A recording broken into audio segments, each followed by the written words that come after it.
Good morning, good afternoon, good evening. I hope that I've reached you in a positive moment.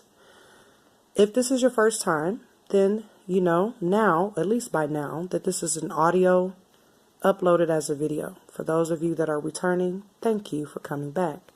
This channel is about all things business, and I cover things about small business, motivation, inspiration, a little bit of education, and my personal experience in business. So today I want to talk about the store closings for 2019.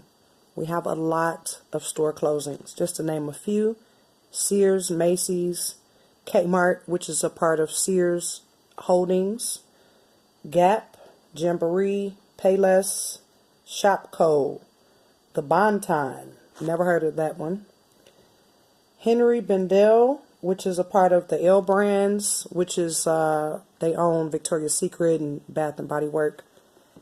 And there are a few more. Kohl's, Target is closing stores. A lot of store closings announced after the holidays, of course. Now, everything is kind of online now, and you know, these brick and mortar stores are bleeding money. What I don't want you to do is, I'm happy for those of you that scour business, financial news, look at trends, checking markets, and you know, doing all of this due diligence in an effort to gain more insight about your own industries or the businesses that you're trying to open or run that you currently have open. I don't want you to get scared and think, oh, I can't have a brick and mortar store now because no one's going to brick and mortar stores. This is not true, especially coming from a woman.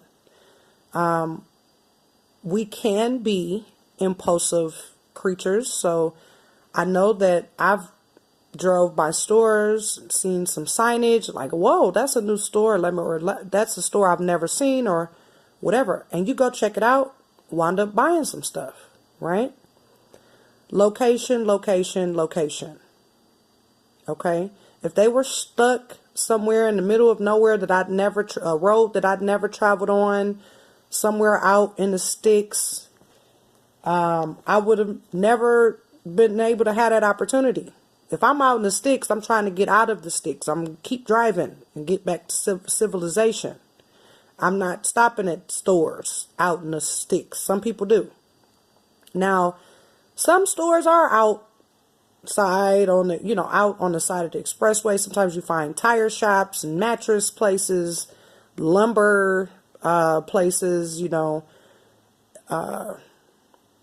furniture store. Sometimes those are the diamonds in the rough. Like they're all the way out somewhere. You have to travel. They've done their due diligence and they're getting business. They're still getting business. Although they have billboards and commercials and other stuff driving people to their location, even though they're that far out. But we're talking about the boutiques and the hair stores, nail store, whatever you're trying to start in the retail arena that's brick and mortar, even restaurants and things. Location, location, location. Okay? Do not get nervous about these big corporations. They've done audits. They've figured out ways to cut costs, and a lot of times, and this is allegedly, a lot of times, to fatten their pockets. It's just you. We're not large corporations. Some of us may be, or may be in the making to be, a large corporation one day. You're branding yourself. You're getting ready to have multiple locations, whatever. But you're not there yet. And yes, it's important to understand where you're bleeding and stop the blood. Yeah, you should know when you're hitting the red and when to call it quits. You should have an eye for that, even as a small business. Some things may not work, or they work and then they don't work anymore, and it's time to move on. As it relates to your brick and mortar store and then doing retail, having the online store going and the brick and mortar store, getting those things together around the same time. That way, while you're sleeping, hopefully you're making money And then if that brick and mortar store begins to lose money, you still have a way to make money. You may have to pack up and put everything in storage, find a better location. You may have to actually do that. Don't cry. It's going to be okay. Well, you may cry a little bit, because you may have fell in love with the store and the location. It may, whatever. It's painful when stuff doesn't work the way we want. Don't throw a temper tantrum. Don't cry. Just start thinking bigger, thinking better. Think of a different location. But don't let these large corporations scare you away from opening your store. Okay? It feels good to put those keys in, open up, turn on the lights, straighten everything, knowing that this is your baby. I don't care if you're selling knickknacks, clothes. I don't care. Just stuff. I don't care. It's yours. You're a small business now. You're in charge of your life now. It feels good. But don't hang on and go bankrupt. Don't hang on and let it take away some of your, let it start bleeding into your personal assets, and now you done lost your house and your car. No, don't wait that long. One thing you can learn from these corporations is the fact that they found where the wound was and they went and clogged it up. And a lot of times they try to do things. They'll structure this and, chapter 7, 11, they'll do different types of financial structuring, trying to save the store. They try. Sometimes they do try hard. Saving folk, they understand these are people's jobs and people's livelihoods. A lot of times they really do try, and then it doesn't work. Okay, here's another example. This just in the news. Wow Airlines. I think they're out of Iceland or Sweden or I forget where they say they were from. They went out of business while the people was in the air. Okay? That is crazy. And I'm going to do a whole nother audio session on them. I'm going to do a little bit of research. I just briefly skimmed a headline and a little bit about the stranded passenger. It's not funny. That is crazy.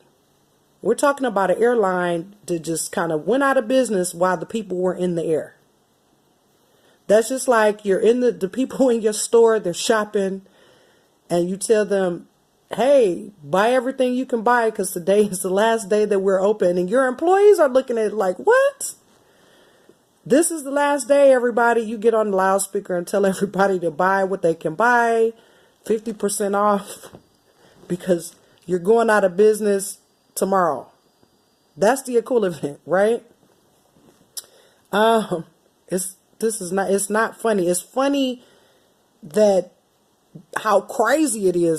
That's the funniness. It's not funny that these people are stranded. I don't know why and how. I did see where I guess the CEO was saying that they tried all the way up until midnight or something to get, they thought some additional funding was coming from here or there and it did not go through. Okay.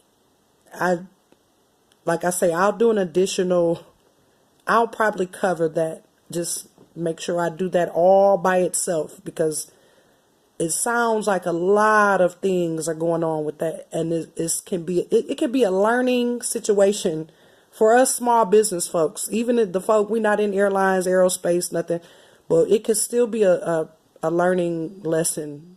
And I'll figure out what that lesson is and I'll come back on. But back to these store closings. Don't get scared. Do not.